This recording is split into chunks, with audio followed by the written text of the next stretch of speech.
नमस्कार शेतकरी मित्रांनो, कांदा उत्पादक शेतकरी बांधवांसाठी आताच्या क्षणाची सर्वात महत्त्वाची आणि मोठी बातमी। कांदा निर्याती संदर्भात, कांद्याच्या भावासंदर्भात, नाफेडच्या भूमिकेसंदर्भात, कांद्याचे भाव तेजीत किती दिवस राहणार त्या संदर्भातील महत्त्वाची अपडेट आहे। कांद्याचे भाव वाढणार का त्या संबंधीची लाईव्ह अपडेट, सविस्तर थोडक्यात संपूर्ण लाईव्ह अपडेट जाणून घ्या। शेवटपर्यंत नक्कीच बघा। व्हिडिओ जर आवडला तर नक्कीच लाईक करा। चॅनलवरती नवीन असाल तर महा हवामान आपल्या YouTube चॅनलला सबस्क्राइब करून बसला बेल आयकॉन म्हणजे घंटा वाजू नका, जेणेकरून माझ्याकडून नोटिफिकेशन तुमच्यापर्यंत पोहोचते।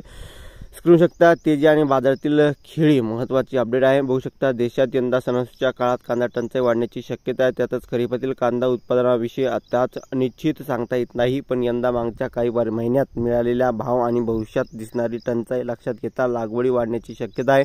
पण तरी सध्याचे पाऊसमान आणि पाणी टंचाई लक्षात घेता उत्पादन वाढीवर मर्यादा आहेत। त्यामुळे कांद्याच्या बाजार सरासरीपेक्षा चांगला राहण्याचा अंदाज आहे।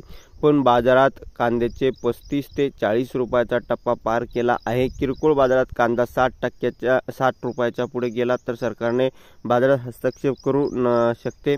नाफेडची खरेदी कमी झाली तरी आहे तो माल विकून व्यापाऱ्यांवर दबाव थेट विक्री करून भाव नियंत्रण आणण्याचा प्रयत्न केला जाईल।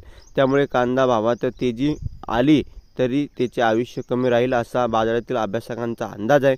विशेष म्हणजे कांदा नेमका किती शिल्लक आहे याचा अचूक अंदाज बांधणे खूपच कठीण असते।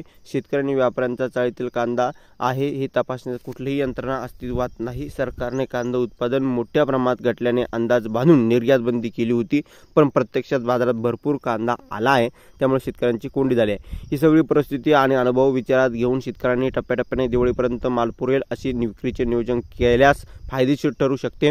अनेकदा शेतकऱ्यांचे माल विकावा यासाठी एखादा दिवस भाव वाढवला जातो। जास्त भावाच्या पावत्या किंवा चर्चा पसरवल्या जातात। बाजारात वातावरण निर्मित करून शेतकऱ्यांना गंडवले जाते आहे। त्यामुळे शेतकऱ्यांचे भविष्यातील कांदा पुरवठ्याचे गणित लक्षात घेऊन टार्गेटनुसार विक्रीवर लक्ष द्यावे असे अभ्यासकांचे मत आहे।